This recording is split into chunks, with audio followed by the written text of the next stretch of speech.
Hello students, मैं Saurabh Kumar IB technical classes में आपका स्वागत करता हूँ। ये एक इंट्रोडक्टरी वीडियो लेक्चर है इंजीनियरिंग मैकेनिक्स सब्जेक्ट का। इस वीडियो में मैं डिस्कस करूँगा इंजीनियरिंग मैकेनिक्स सब्जेक्ट के सिलेबस को।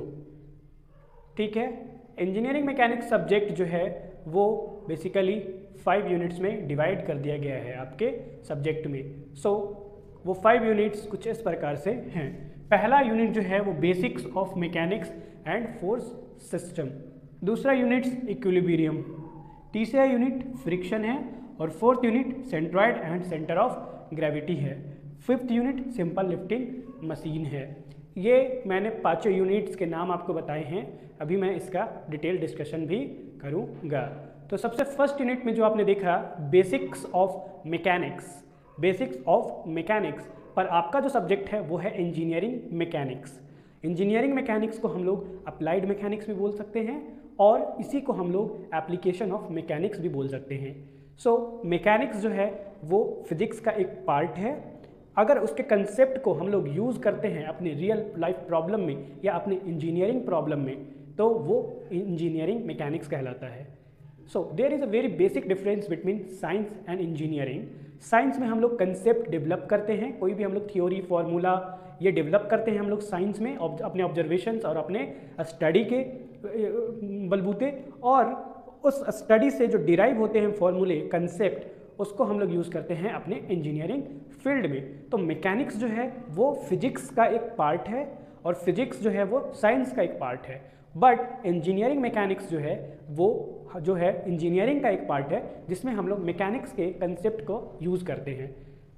तो before going to learn about engineering mechanics we have to the knowledge of mechanics, basics of mechanics. इसीलिए यहाँ पे बेसिक्स ऑफ मैकेनिक्स आपके सब्जेक्ट में डाला गया है। उसके बाद जो मेन टॉपिक है वो है फोर्स सिस्टम। फोर्स भी जो हम लोग हैं वो मैकेनिक्स में ही पढ़ लेते हैं। अगर आप 10th के बाद 11th में जाते तो आपको मैकेनिक्स पढ़ाया जाता जिसमें बेसिक मैकेनिक्स ही हम लोग पढ़ते हैं। लेकिन अगर कोई स्टूडेंट 10th के बाद डिप्लोमा में एंटर किया है तो वो इंजीनियरिंग मैकेनिक्स पढ़ेगा और फिजिक्स का जो सब्जेक्ट होता है उसमें मैकेनिक्स के बेसिक्स को डिटेल में पढ़ा जाता है। लेकिन यहाँ पे बेसिक्स ऑफ मैकेनिक्स को फिर से बताया गया है। फोर्स सिस्टम क्या है? तो बेसिक मैकेनिक्स का ही पार्ट है जिसमें हम लोग फोर्सेस के बारे में पढ़ते हैं।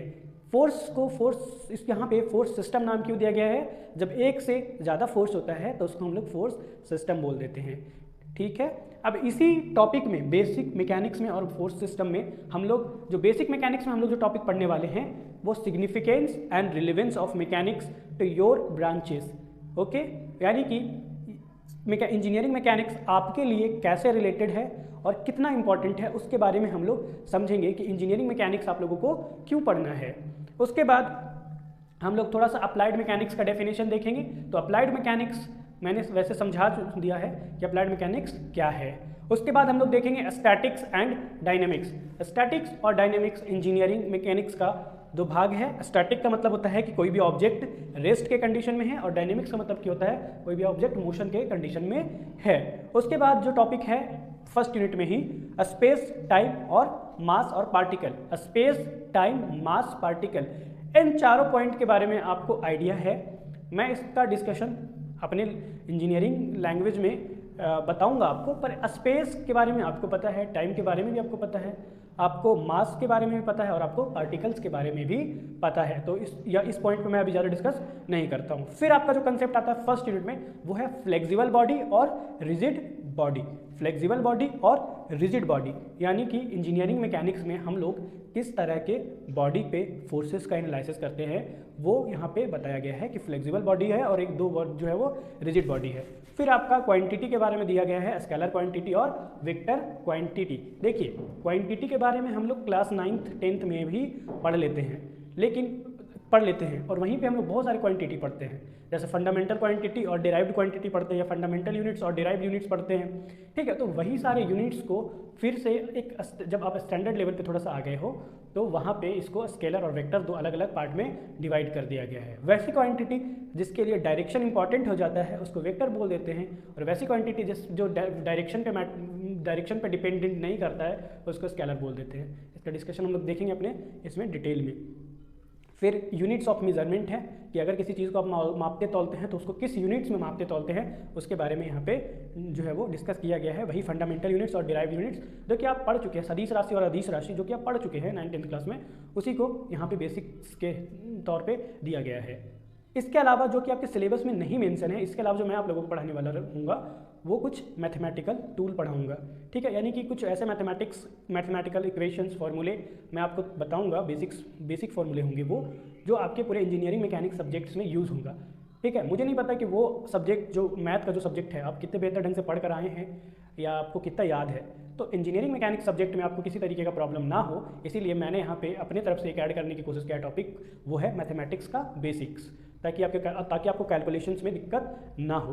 तो ये जो आपका था फर्स्ट यूनिट का जो पार्ट बेसिक्स मैकेनिक्स, वो पार्ट हमने कवर कर लिया। दूसरा पार्ट है हमारा फोर्स सिस्टम।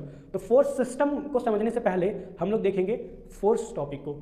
फोर्स सिस्टम को समझने से पहले हम लोग समझेंगे फोर्स के बारे में। सबसे पहले हम लोग फोर्स के बारे में पढ़ेंगे, फोर्स के यूनिट्स को देखेंगे, फोर्स को डिफाइन करेंगे, फोर्स के यूनिट्स को देखेंगे और फोर्स को रिप्रेजेंट करने का भी तरीका हम लोग देखेंगे कि फोर्स को आप कैसे रिप्रेजेंट कर सकते हो अपने नोटबुक पे, ओके। जैसे कि देखिए एक ब्रिज है, एक ब्रिज है, अगर मैं यहाँ पे बना लूँ एक ब्रिज, ऐसे मैं बना लिया और इसको यहाँ से हमने एक कॉलम से सपोर्ट दे दिया, यहाँ से एक हमने कॉलम से सपोर्ट दे दिया यहाँ पे। अब इस ब्रिज पे कौन जाएगा? इंसान जाएगा या कोई इंसान जाएगा या कोई ऑब्जेक्ट जाएगा यहाँ पे,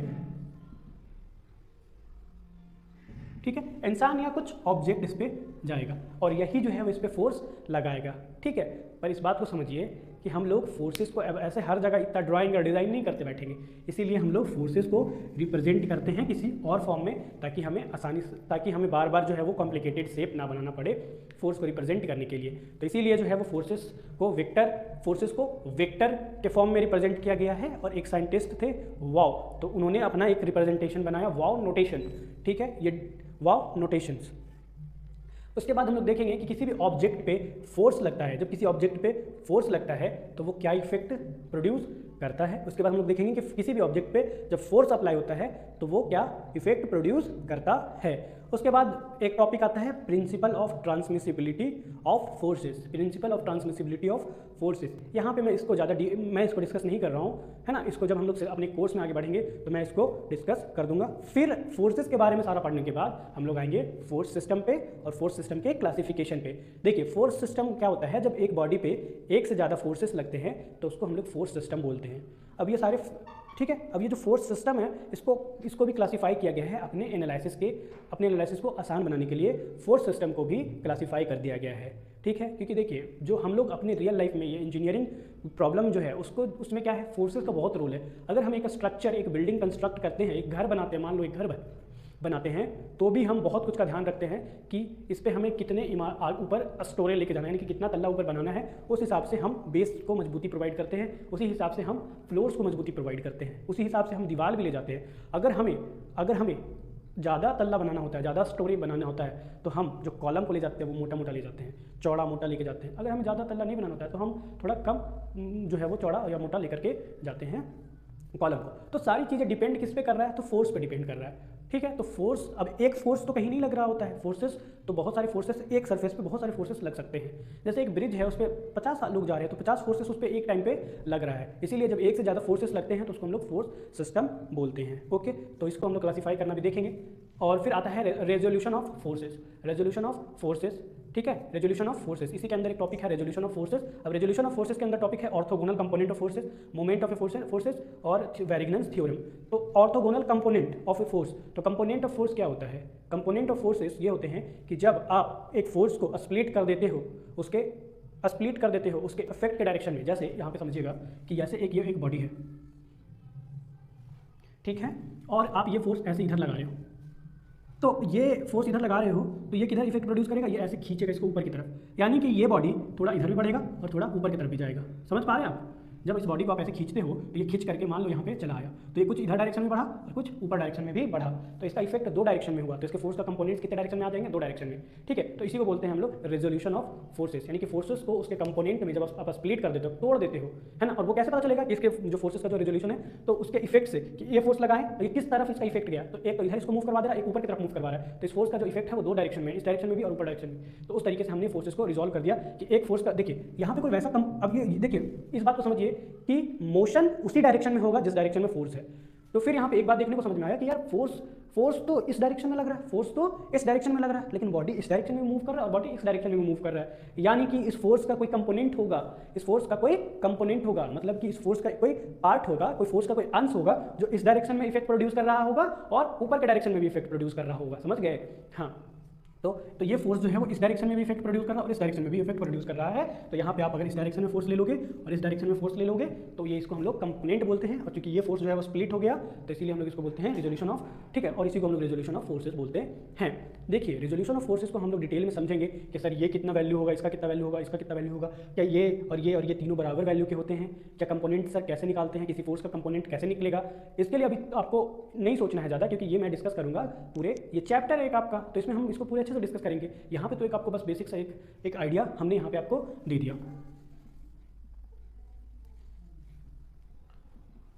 ठीक है। उसके बाद आता है कंपोजिशन ऑफ फोर्सेस। रेजोल्यूशन जो है उसके जस्ट अपोजिट हो जाता है कंपोजिशन ऑफ फोर्सेस। चलिए यहाँ पे एक हम लोग एग्जांपल लेते हैं कंपोजिशन ऑफ फोर्सेस का, ठीक है। देखिए कंपोजिशन ऑफ फोर्सेस में क्या होता है कि जब एक बॉडी पे एक से ज़्यादा फोर्स लग रहा होता है, एक बॉडी पे जब एक से ज़्यादा फोर्सेस लग रहा होता है तो वो कुछ इफेक्ट देगा, सारा फोर्स मिलकर के एक इफेक्ट देगा। तो ये फोर्स लग रहा है और ये फोर्स लग रहा है, तो ये दो फोर्स का इफेक्ट मुझे देखना है। तो इन दो फोर्स का इफेक्ट क्या होगा कि ये जो है इसको इधर खींचने की कोशिश करेगा, आगे की तरफ ले जाने की कोशिश करेगा, और ये वाला फोर्स इसको ऊपर की तरफ ले जाने की कोशिश करेगा।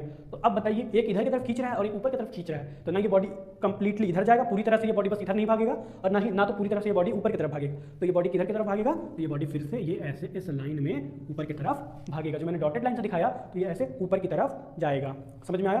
तो कंपोजिशन ऑफ फोर्सेस में हम लोग क्या करते हैं कि जब किसी एक बॉडी पे एक से ज़्यादा फोर्सेस लग रहा होता है तो उसको एक सिंगल फोर्स में कन्वर्ट कर देते हैं, और सिंगल फोर्स में कन्वर्ट करते हैं इस तरीके से कन्वर्ट करते हैं कि जो ये दो फोर्सेस मिलकर के जो इफेक्ट प्रोड्यूस कर रहा था वो अकेला फोर्स वो इफेक्ट प्रोड्यूस करे। अब यहीं पे आप जो है ये इस डायरेक्शन में फोर्स लगाओगे तो ये बॉडी एक सिंगल फोर्स लगा दो इस डायरेक्शन में, तो ये बॉडी अपने आप इधर मूव कर जाएगा, इस फोर्स का जरूरत नहीं होगा। तो इन दो फोर्सेस को हमने हटा करके एक सिंगल फोर्स बना दिया, तो इसी को हम लोग बोलते हैं कंपोजिशन ऑफ फोर्सेस। ओके।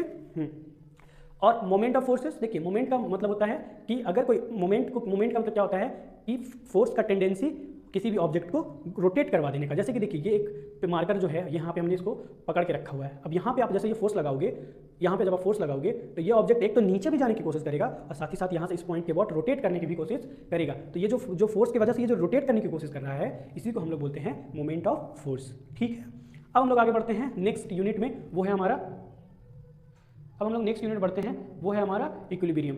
ठीक है, देखिए इक्विलिब्रियम जो चैप्टर है, अभी आप देखिए इक्विलिब्रियम जो चैप्टर है ना, वो बहुत सारे टीचर्स इक्विलिब्रियम के बारे में बताते हैं कि इक्विलिब्रियम मतलब रेस्ट होता है। ठीक है, रेस्ट जो होता है, स्टैटिक का मतलब होता है रेस्ट, इक्विलिब्रियम का मतलब रेस्ट नहीं होता है। इक्विलिब्रियम का मतलब ये होता है कि किसी भी कोई भी चीज़ को आप जब ऑब्जर्व कर रहे हो तो उसमें किसी भी तरीके का कोई चेंज नहीं आना चाहिए। ये जो है वो एक जनरल टर्म है इक्विलिब्रियम।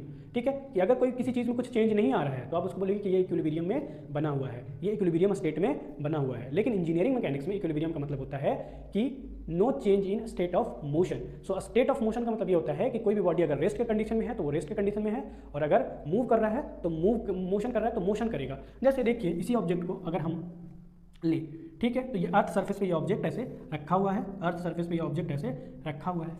ठीक है, इस पर कोई फोर्स नहीं लग रहा है, तो ये कौन से कंडीशन में होगा, तो ये रेस्ट के कंडीशन में होगा। ठीक है, तो ये इक्विलिब्रियम कंडीशन में है। ओके, ये किस कंडीशन में है, तो ये इक्विलिब्रियम कंडीशन में है। क्यों? क्योंकि इसमें किसी तरीके का कोई चेंज नहीं आ रहा है, कोई फोर्स इस पर नहीं लग रहा है। जब तक इस पर कोई फोर्स नहीं लगेगा तब तक इसका स्टेट ऑफ मोशन चेंज नहीं होगा। स्टेट ऑफ मोशन का मतलब है कि इसमें मोशन क्या है, अभी जीरो है। इसमें मोशन क्या है, अभी मोशन इसमें क्या मोशन है, जीरो। ठीक है, और इस पर कुछ देर के बाद भी आप इसको देख रहे हो तो भी जीरो है, तो यानी कि स्टेट ऑफ मोशन चेंज नहीं हुआ, यानी कि इसका जो मोशन था वो चेंज नहीं हुआ। तो मैं अभी तो वही बोल रहा हूँ कि जब इक्विलिब्रियम का कंडीशन का मतलब होता है कि किसी प्रकार का कोई चेंज नहीं आना चाहिए, तो नहीं आ रहा है, तो ये इक्विलिब्रियम कंडीशन में है। ओके, सो तो इक्विलिब्रियम का मतलब क्या हो गया कि ये किस तरह का इक्विलिब्रियम हो गया, तो ये स्टैटिक इक्विलिब्रियम हो गया। अब आइए, ये एक बॉडी, ये एक कार है, सॉरी कार में बना लेता हूँ अच्छा थोड़ा।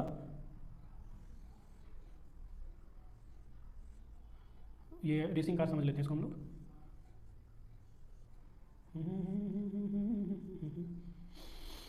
ठीक है, चलिए जो भी ये कार जैसे बन गया। अब ये कार इस डायरेक्शन में मोशन कर रहा है, आगे की तरफ कार जो है वो बढ़ रहा है। ठीक है, अब समझो इस बात को कि अगर कार 5 किलोमीटर पर आवर के साथ आगे मोशन कर रहा है, 5 किलोमीटर पर आवर के हिसाब से आगे बढ़ रहा है, आप एक्सीलेटर ना ले रहे हो ना कुछ कर रहे हो, लेकिन आप जब से देखना कार को, जब कार जब आपके सामने से गुजर रहा था तब आप जब उसको देखें तो वो 5 किलोमीटर पर आवर के हिसाब से आगे बढ़ रहा था, और हमने एक्सीलेटर को बिल्कुल फिक्स कर दिया ना, हम 5 किलोमीटर पर आवर से नीचे लेके जाएंगे एक्सीलेटर, ना ऊपर लेके जाएंगे।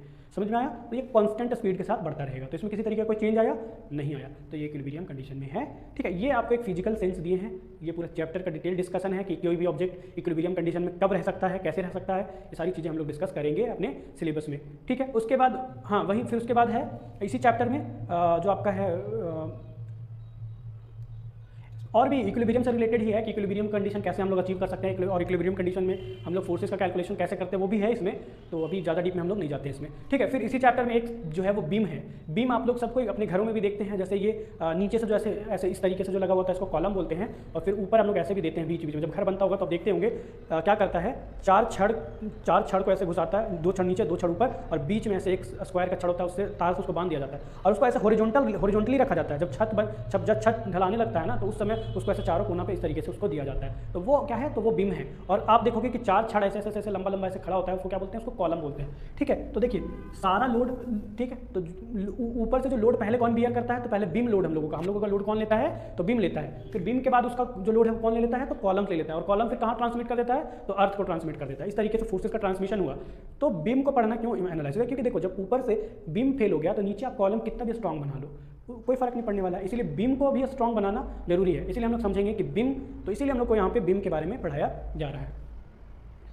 अगला चैप्टर है फ्रिक्शन। अगला चैप्टर है आपका फ्रिक्शन। देखिए जब भी कोई 2 पार्ट कांटेक्ट में आता है, जब भी कोई दो पार्ट कांटेक्ट में आता है या 2 एलिमेंट कांटेक्ट में आता है, तो वहाँ पे और मोशन रहता होता है, तो वहाँ पे फ्रिक्शन आता ही आता है। जैसे देखिए ये मेरा एक हाथ है और ये मेरा दूसरा हाथ है, दोनों क्या आया, कांटेक्ट में आया, दोनों का क्या हुआ, मैटिंग हुआ। मैटिंग, नॉट मीटिंग, मीटिंग नहीं बोल रहा हूँ मैं यहाँ पे, मैटिंग बोल रहा हूँ। 2 मैकेनिकल लैंग्वेज में 2 चीज़ें कॉन्टैक्ट में आते हैं उसको मैटिंग बोलते हैं। तो मैटिंग हो रहा है दो इसका, और आप इसको एक को फिक्स रखो और एक को रब करो। ठीक है, तो यहाँ पे आपको फ्रिक्शन फील होगा, यहाँ पे आपको घर्षण फील होगा। ठीक है, फिर फ्रिक्शंस जो हैं वो कितने टाइप्स के होते हैं, अभी तक आपको अभी तक नहीं पढ़ाया गया होगा टाइप्स ऑफ फ्रिक्शंस वगैरह। ठीक है, हम लोग पढ़ेंगे, और फ्रिक्शन बहुत ही इंटरेस्टिंग टॉपिक है एक तरह से देखोगे तो। जब मैं टाइप्स ऑफ फ्रिक्शन पढ़ाऊंगा ना, स्टैटिक फ्रिक्शन, काइनेमेटिक फ्रिक्शन, तो स्टैटिक फ्रिक्शन में आप कहोगे कि सर ये चीज़ तो हमने कभी सोचा ही नहीं था कि स्टैटिक फ्रिक्शन जैसा कुछ भी चीज़ होता है। फिर काइनेमेटिक फ्रिक्शन या डायनेमिक फ्रिक्शन तो मतलब लगभग सबको पता है कि जब कोई भी चीज़ मोशन करता है तो फ्रिक्शन आता है, लेकिन स्टैटिक जब रुका हुआ है तो उस समय भी फ्रिक्शन रहता है, तो उसको हम लोग देखेंगे।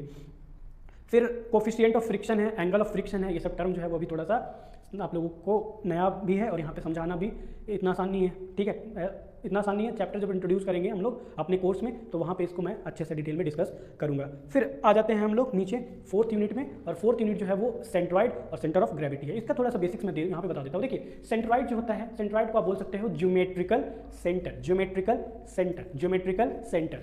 जैसे ये एक ज्योमेट्री है और ये आप क्या देख रहे हो, तो रेक्टेंगल है। क्या है, रेक्टेंगल है।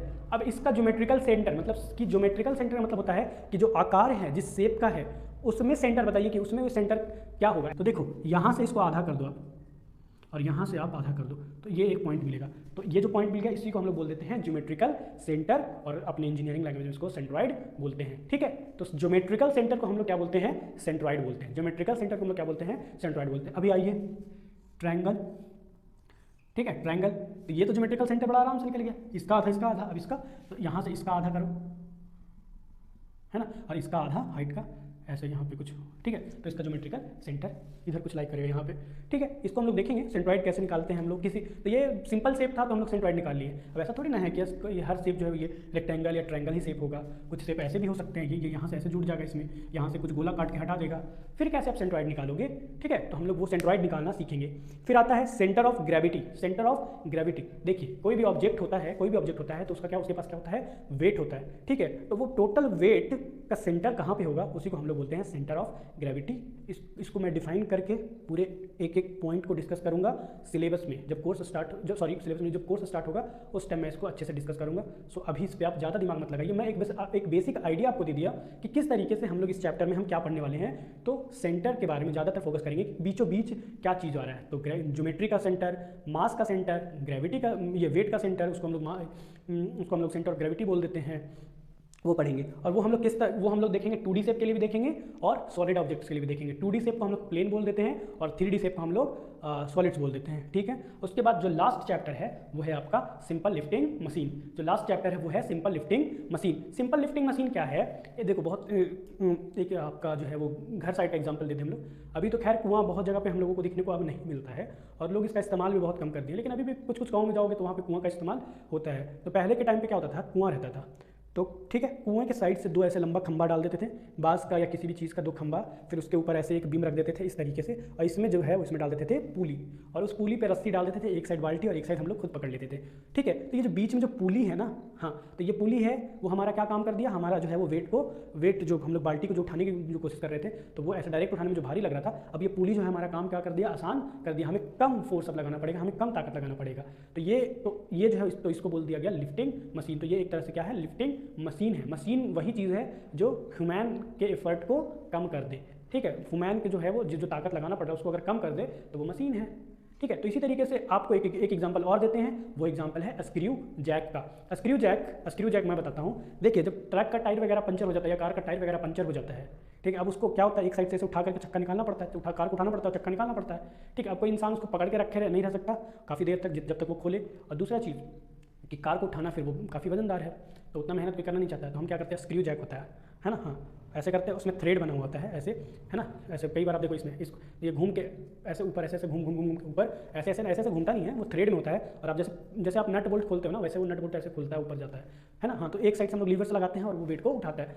आप डायरेक्ट उठाओगे आपको ज़्यादा वजन लगाना पड़ेगा, आपको ज़्यादा मेहनत करना पड़ेगा, और आप मशीन से उठाओगे आपको कम मेहनत करना पड़ेगा। तो वो क्या है, लिफ्टिंग मशीन है। तो इसी तरीके से हम लोग कुछ और लिफ्टिंग मशीन के बारे में इस चैप्टर में पढ़ेंगे, और वो मशीन जो है वो कितना इफेक्टिव है ना, कितना इफेक्टिव है उसके बारे में पढ़ेंगे। एक टर्म आता है एफर्ट, उसको भी डिफाइन करेंगे, मैकेनिकल एडवांटेज उसको भी डिफाइन करेंगे। सो ये मैंने एक जो है वो सिलेबस का डिटेल ही डिस्कशन किया है, इसमें वैसा कुछ मैंने छोड़ा नहीं है ना। अब देखिए, यहाँ पे जो टॉपिक्स का नाम लिखा हुआ है उसको पढ़ के समझाऊंगा तो अभी आपको क्या ही समझ में आएगा, ठीक है। उसको पूरा डिटेल में हम लोग जब चैप्टर में पढ़ने ही वाले हैं, तो मैं यहाँ पे क्या एक बेसिक सिलेबस का आइडिया ही तो देना था, वो मैंने आपको दे दिया। अच्छा, अब लास्ट में मैं आपसे कुछ बोलना चाहता हूँ, वो ये है कि देखिए, इलेक्ट्रिकल इंजीनियरिंग के स्टूडेंट हैं आप लोग, तो मेंटलिटी हमारा ये हो जाता है कि ये एक मैकेनिकल इंजीनियरिंग का सब्जेक्ट है, हमारे लिए इतना इंपॉर्टेंट नहीं है, ठीक है। तो ये मेंटलिटी को आप लोग छोड़ दें।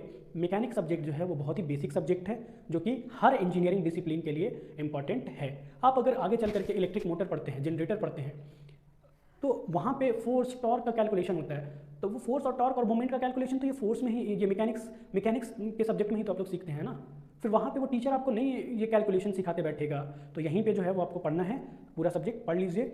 और IB टेक्निकल की तरफ से ये कोर्स जो है वो बहुत अच्छे तरीके से डिज़ाइन किया गया है, ठीक है। इसमें एक फैसिलिटी दिया गया है आपको, जो है वो आप अपना डाउट पूछ सकते हैं आफ्टर क्लास, ये इस तरीके का फैसिलिटी जो है इसमें दिया जा रहा है। स्टडी मटेरियल है वो प्रोवाइड करूँगा, नोट्स मैं डिक्टेट कर दूंगा आपको क्लास में, आप अच्छे से उसको लिख लेना। मैं सर्टेन अमाउंट ऑफ टाइम दूंगा आपको, ताकि आप आराम से अपना जो है वो नोट्स अच्छे ढंग से कंप्लीट करें, क्योंकि नोट्स ही अल्टीमेटली एग्जाम के टाइम पे काम आता है।